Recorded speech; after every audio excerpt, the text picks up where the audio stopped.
Buenas tardes, días, noches, a la hora en la que lo estén escuchando, en su rato libre o tal vez entre clases.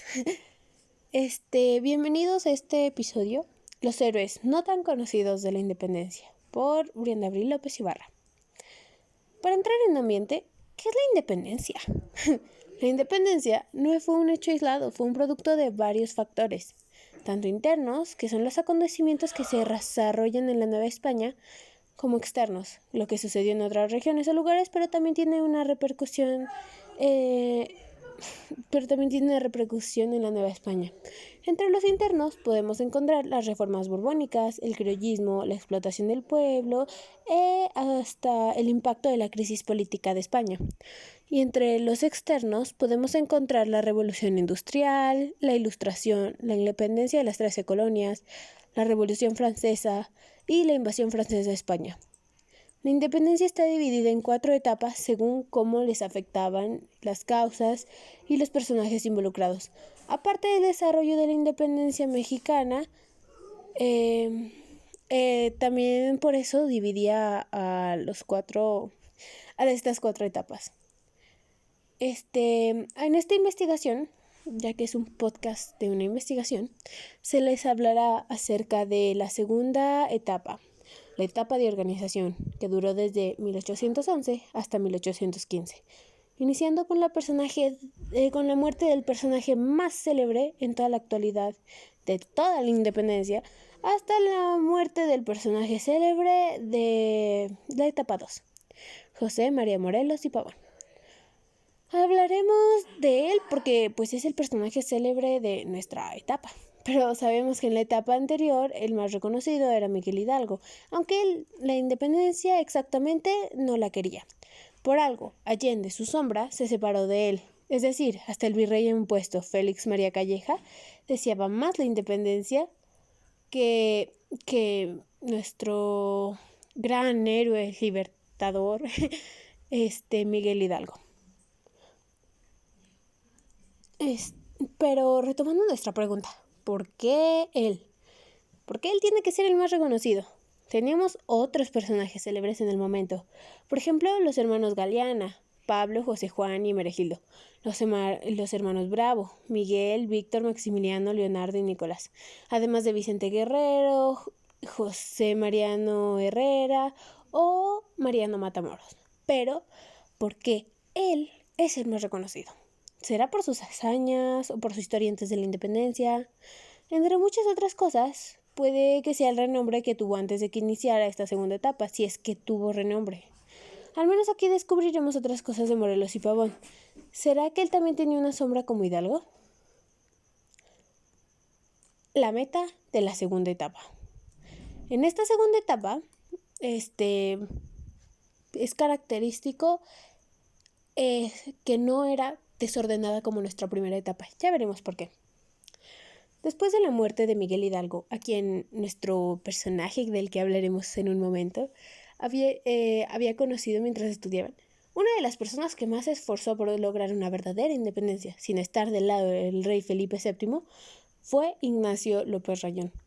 Cabe señalar que Ignacio estuvo incorporado desde los inicios, aunque como Allende, él también se separó de pero por motivos diferentes. Ignacio siempre idolatró a Miguel Hidalgo, aunque a veces no estaban tan de acuerdo, pero eso no hacía que no lo idolatrara.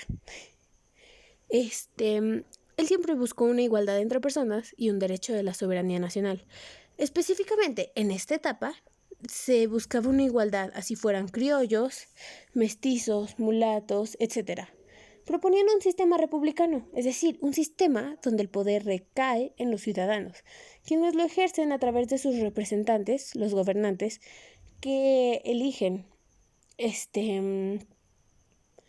quiere decir que las personas delegan el ejercicio del poder sin que los gobernantes sean los dueños del Estado.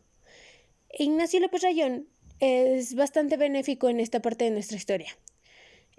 ¿Por qué? Porque él era abogado y tenía conocimientos jurídicos, por lo que su primera jugada se veía puesta en establecer una organización institucional para el movimiento. Y fue por eso que en 1811 se fundó la Junta Nacional Americana, en Zitácuaro. ya que esta era una junta independiente, amenazaba al ejército realista, por lo tanto fue atacada más de una vez. Ya hablaremos más adelante de sus ataques.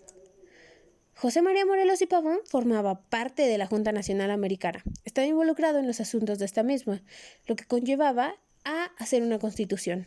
Entre todos la iban a hacer, sin embargo, algo ocurrió y no pudieron hacerla en la Junta de Zitácuaro.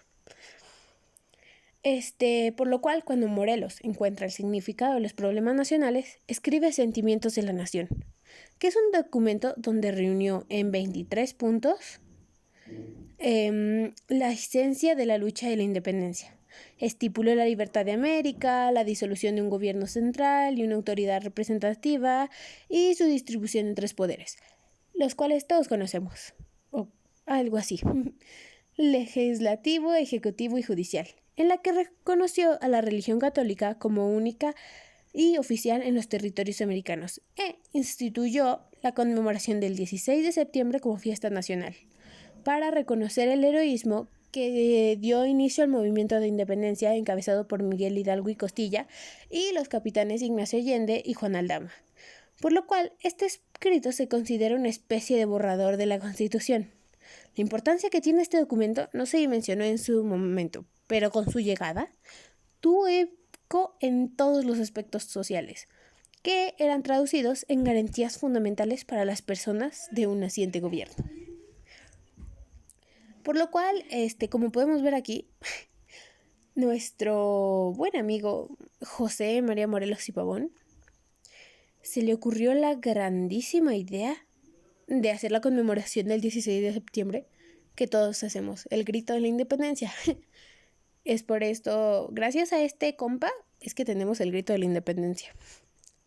Los aportes de López Rayón. No mucho tiempo después de que la independencia iniciara al mando de Miguel Hidalgo en 1810, Ignacio López Rayón fue nombrado secretario del Estado y del despacho en el gobierno provisional que Hidalgo instaló en Guadalajara. Ya que esta es la primera etapa, se conoce por su poco orden. Rayón se quedó provisionalmente encargándose de una formación civil de gobierno. Hacía lo mismo que un gobernador. Mientras construía una república federativa. Pero por otro lado, Miguel Hidalgo no estaba muy pendiente de esto y prefería gritar ¡Viva Fernando VII! Por más pensamientos radicales que tuviera, él prefería a Fernando en vez de a su papá o a Napoleón. Poco a poco su puesto provisional dejó de ser provisional y pasó a ser el jefe indiscutible de la segunda etapa, pero sin el debido reconocimiento. Pocos, o más bien, no muchos, no saben todo lo que él logró. Por decir algunos ejemplos, son el hecho de que él mandó a publicar los decretos de la abolición de la esclavitud, y de los tributos, mientras promovía la publicación del periódico insurgente El Despertador Americano, donde se difundía el pensamiento liberal, consiguiendo así más gente apuntándose para lograr la independencia, que tarde o temprano iba a ocurrir. Y ya habían dejado pasar 318 años. Es un montón, al menos 4 generaciones.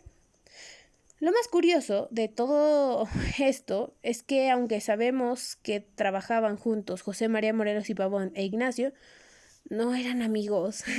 Pasaron muy poco tiempo siendo amigos y muchos siendo enemigos.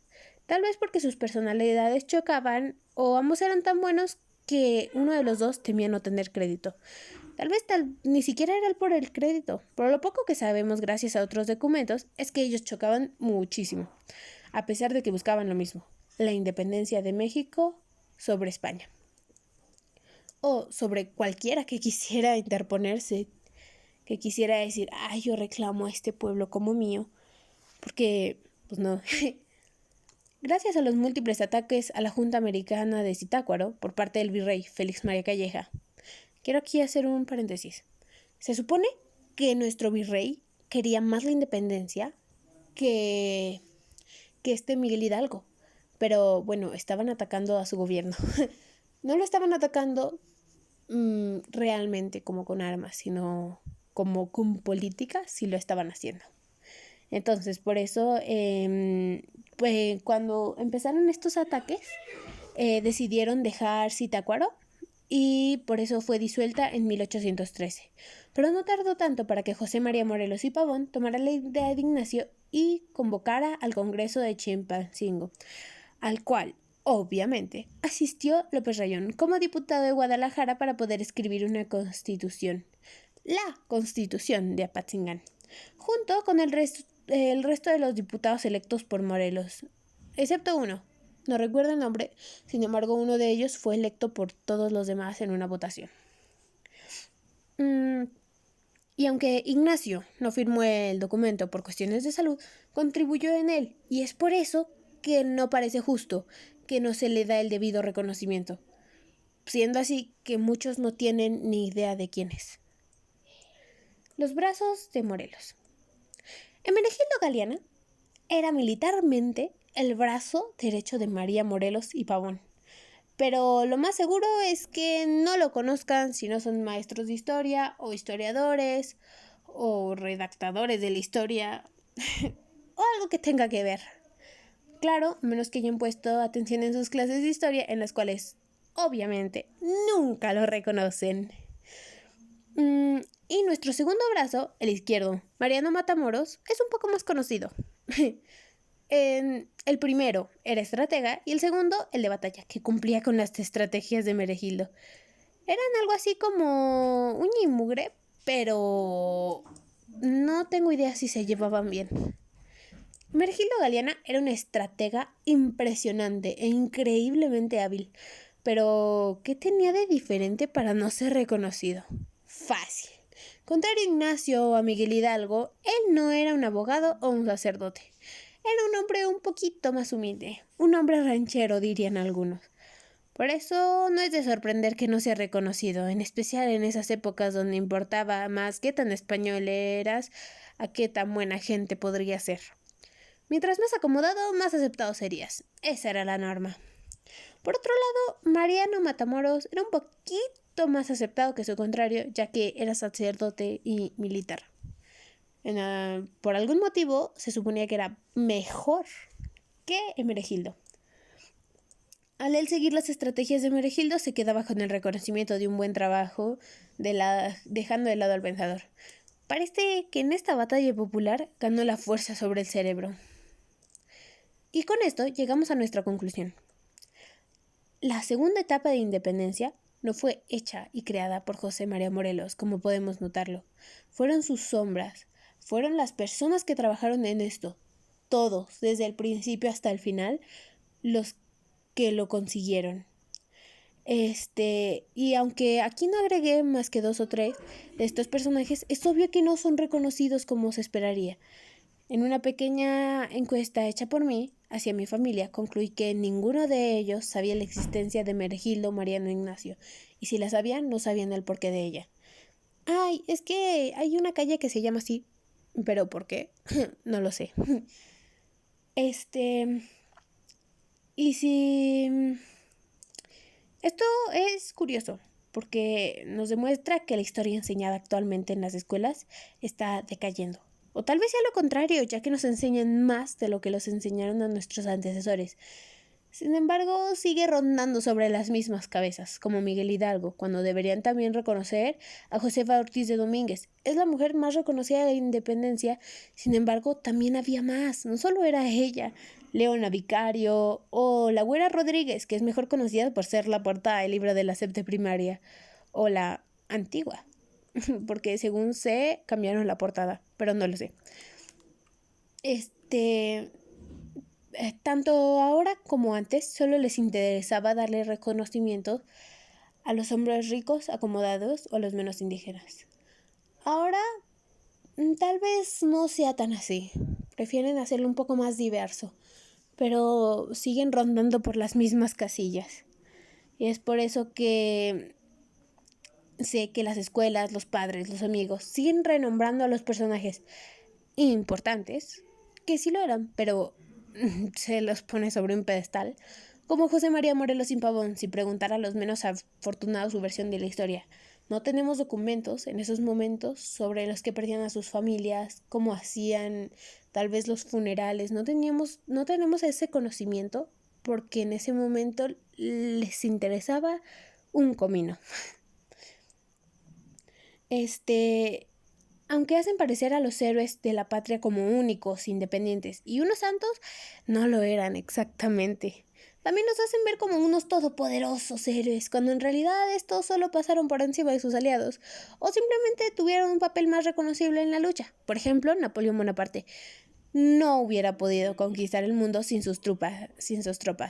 Y todos sabemos que no pensamos mucho en las tropas y en lo que podían hacer, pensamos más en el gran estratega que era nuestro pequeño Napoleón. El punto aquí es que todos son héroes para alguien que los distingue, pero se busca el reconocimiento para poder decir ser un héroe. Gracias por su atención. Tengan una buena tarde, día, noche, fin de semana, ombligo de semana, el día en el que estén. Ustedes solo disfruten la vida.